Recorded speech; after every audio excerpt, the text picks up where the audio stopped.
We are now sitting in Gorky Park in Moscow, Europe's biggest city with over 10 million inhabitants.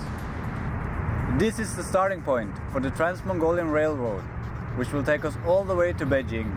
As this is a budget trip, we have chosen cheap accommodation, way of eating and way of transportation.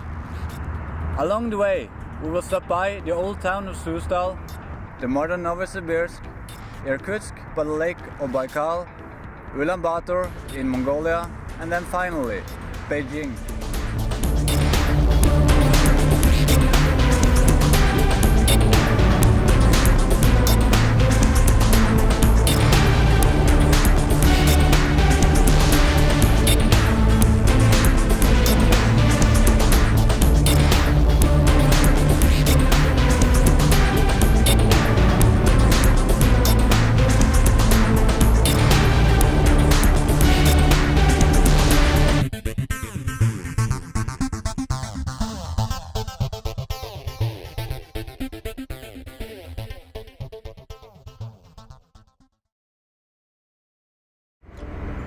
This is Red Star Hostel.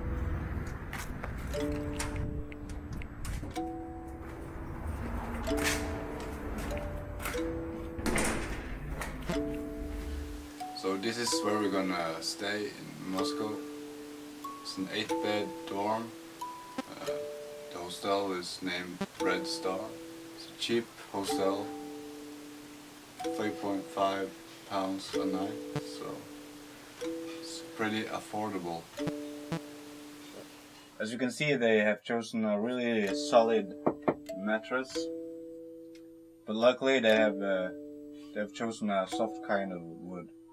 So this is here we're gonna sleep for 3 days. It gets kind of hot at night with the 8 people breathing and about 20 degrees Celsius outside.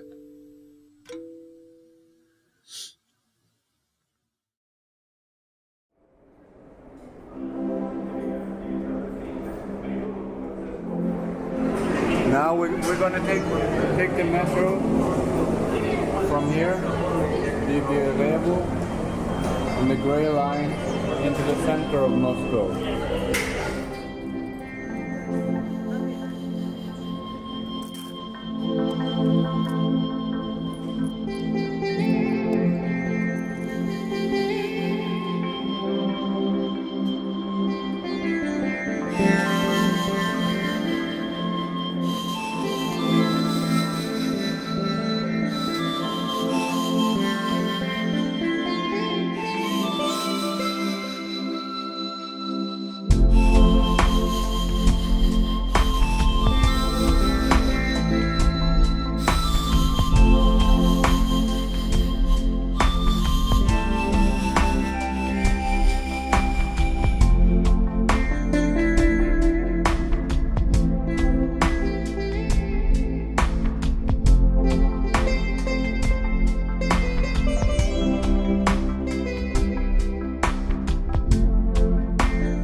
Tonight we're gonna take it easy because tomorrow we got a lot of filming to do, so we're gonna get to bed pretty early.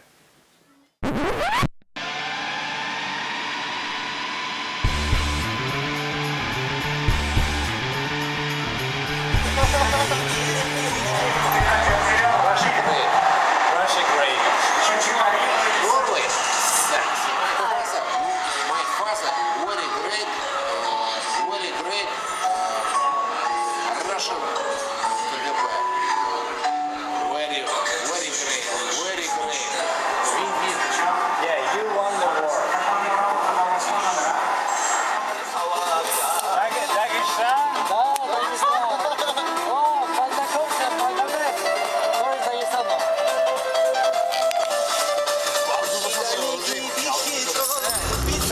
Dagestan, yeah.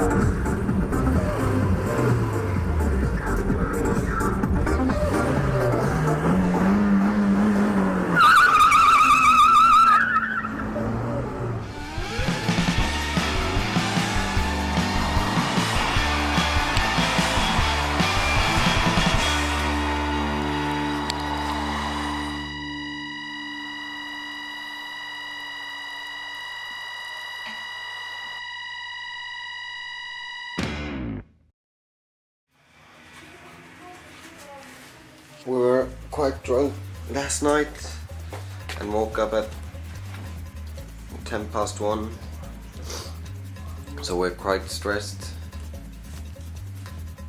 Our train is leaving at 16:45, so we gotta catch a cab to get to the train station. I was so drunk that when I tried to pee, I fell to a car twice.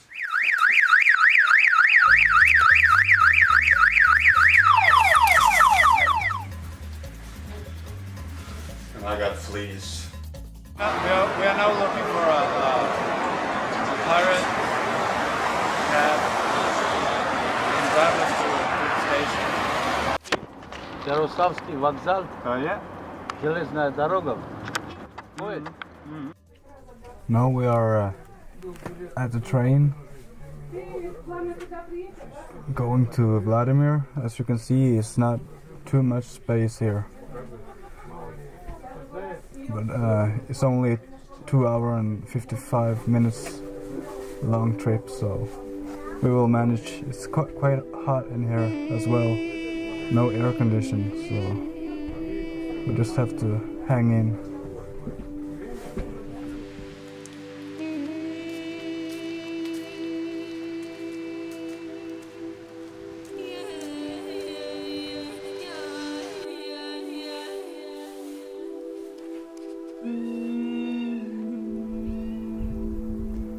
After arriving Vladimir by train, we took a 35-kilometer bus ride to the small medieval town of Susdal. The town foundation dates back to the year 1024. Susdal carries a fairy tale-like atmosphere with winding waterways, meadows, and a dome-spotted skyline. Now we're going to take a look at some of the churches of Susdal.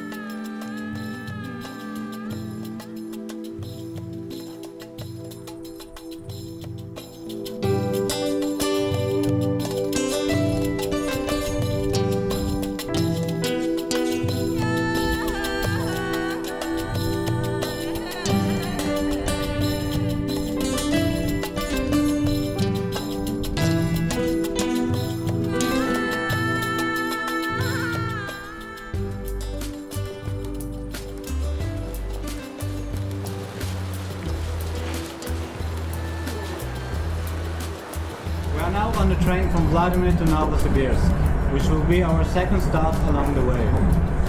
This is a 47-hour long ride. The tourist season for the Trans-Mongolian route spans from May through September.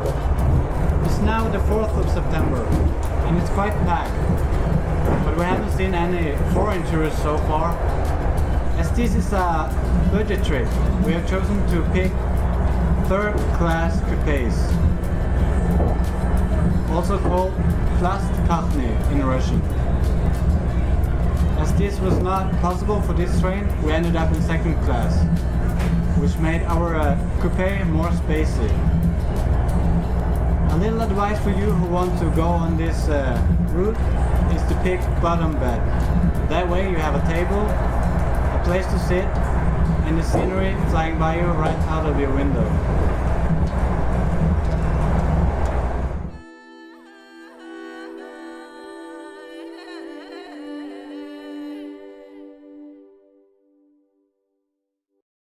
There isn't too much to see in Novosibirsk beside the Lenin statue. So here is an introduction to the Cyrillic alphabet. Привет! Today we'll be talking about the Cyrillic alphabet. That's the one they use in Central Asia, Eastern Europe, and in, of course, Russia. Here are all 33 Cyrillic letters: A, easy now, B, V, G, D, E, Yo, Z, Z, I, Y, K, L, M, N, O, P, R, S, T, U, F, K, T, S, Ch, Sh, Sh, Ch, dash, Y, thing, E, U, and Ya. Now I have every respect for the language of our eastern neighbours, but their alphabet is just a little bit smug. First, it's clear they wanted to make powerful letters, one that would stand tall above all the rest of Earth's pathetic variety of alphabets. Take Z. See how aggressive it looks. Even the baby one looks like it was still other letters' lunch money. Pathetic, really. But then there are letters just different just for being different. I'll put you to Y, V, N, P, R, S, U, and Ch.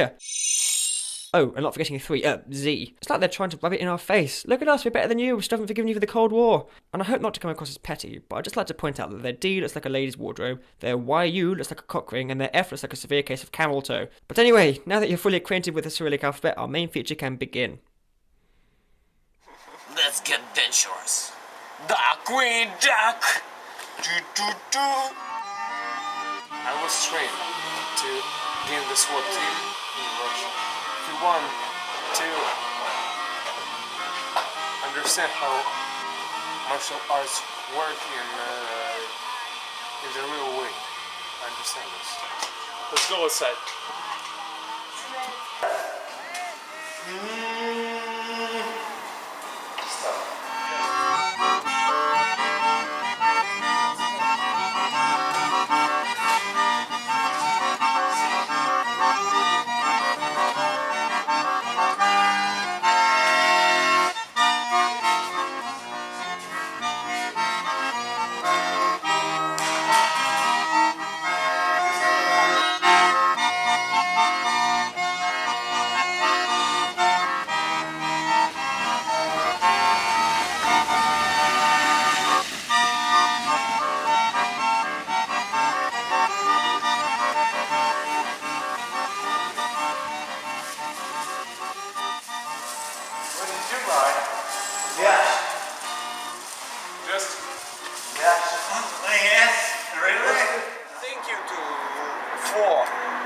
Come to Russia.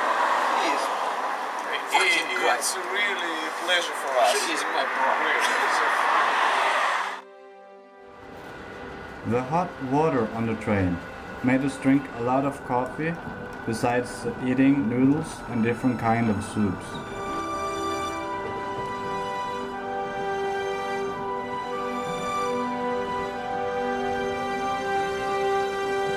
People working on the train gave us bedding for us to do.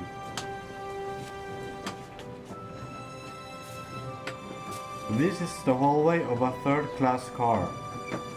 As you can see, there isn't much privacy. This makes it easier to get in contact with people, but it also makes it difficult to sleep. The toilet is really basic, and you take a dump right on the rails.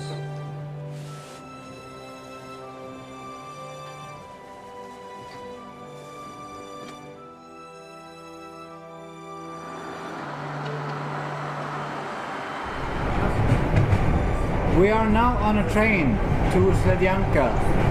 It is 3.5 hours from Irkutsk, but by the Baikal Lake. We decided to start drinking 1 hour ago, so the time is now 11:30 at night. Our first priority is to find a hotel. Our second is to find a bar. Sledyanka city has only 10,000 inhabitants, so maybe we have a problem. We don't know yet.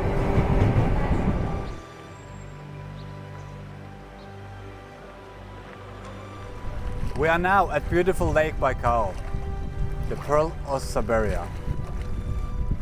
This banana-shaped lake is 1,637 meters on the deepest, which makes it the deepest lake in the world.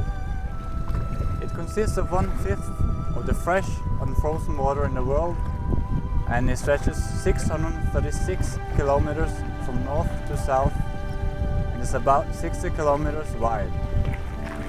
We are now on our way to the next city, just by Lake Baikal, as you can see over there. My stomach is not feeling too good after a homeless guy gave me a tomato on the train last night. So hopefully we'll find a toilet soon.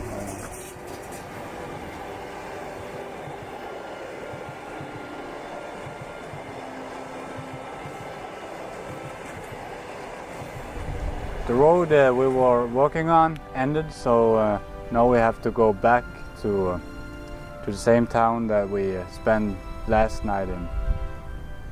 But we are going a different way back home, so to make the walk easier.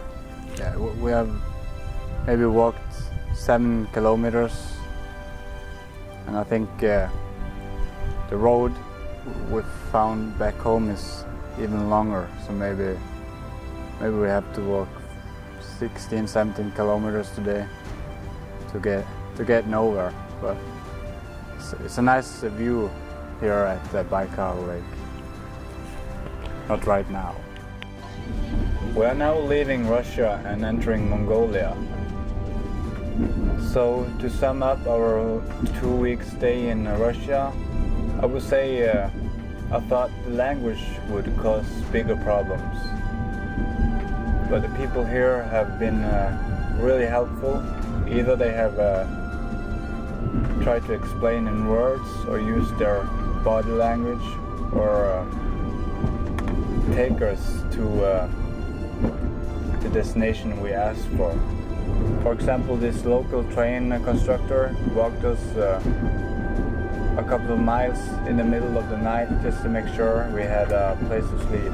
And we hardly have met any hostile persons, as a normal tourist will meet in a foreign country. The only thing is the taxi driver, so we have to arrange a price beforehand to not get ripped off. We have seen a few drunk people in broad daylight,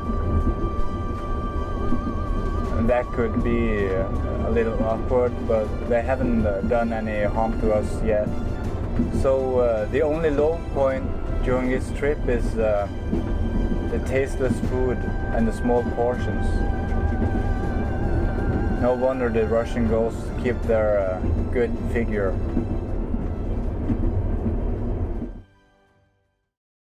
The country of Mongolia has a great history in the Mongolian Empire. In 1206, Genghis Khan was elected Khan of Mongolia, and this was the start of an empire that stands as the greatest empire in history in form of area. Present-day Mongolians regard him as the founding father of Mongolia. He also reorganized the army and aimed to train the best disciplined and most effective army of this time. Genghis Khan was a brutal leader, commanding the Mongols to slaughter the population of entire cities if the conquered territories resisted. Genghis died in 1227. Many assume he fell off the horse. Under the rule of his grandson Kublai Khan, the empire reached its largest territory, completing the conquest of China in 1279. But after the death of Kublai Khan, the downfall of the great empire started. After this, the Chinese wanted to defend the land from the Mongols by constructing walls along the northern border of China.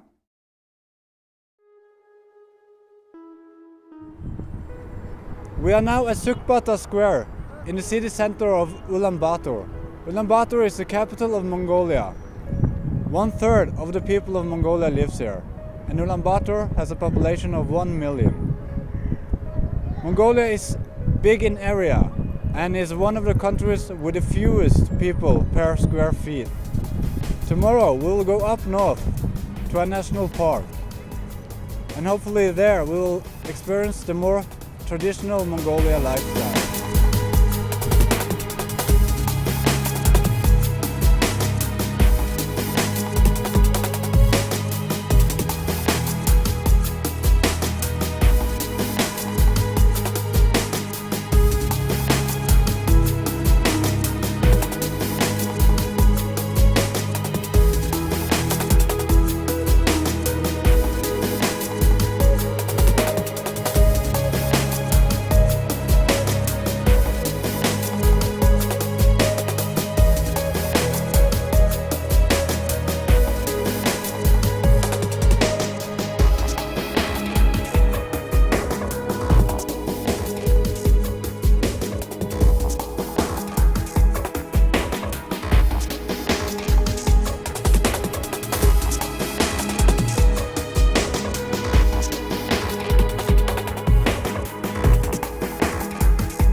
We have left Mongolia and the coldest capital in the world, Ulaanbaatar, and passed through the Gobi Desert.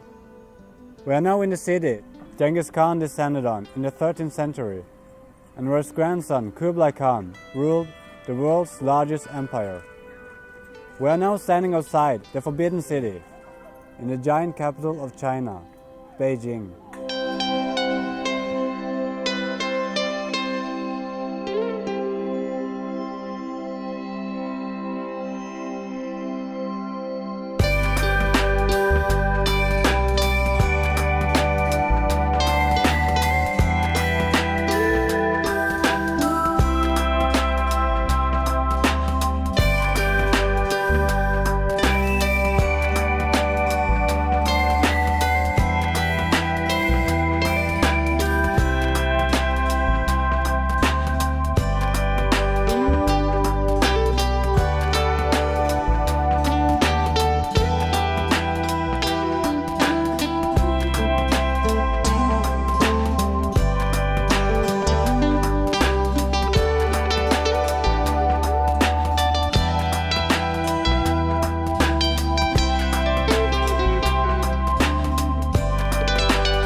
We are now at the Great Wall of China, our final destination of the trip. This is a great wonder, stretching 7,200 kilometers, about the same distance we have traveled the last couple of weeks.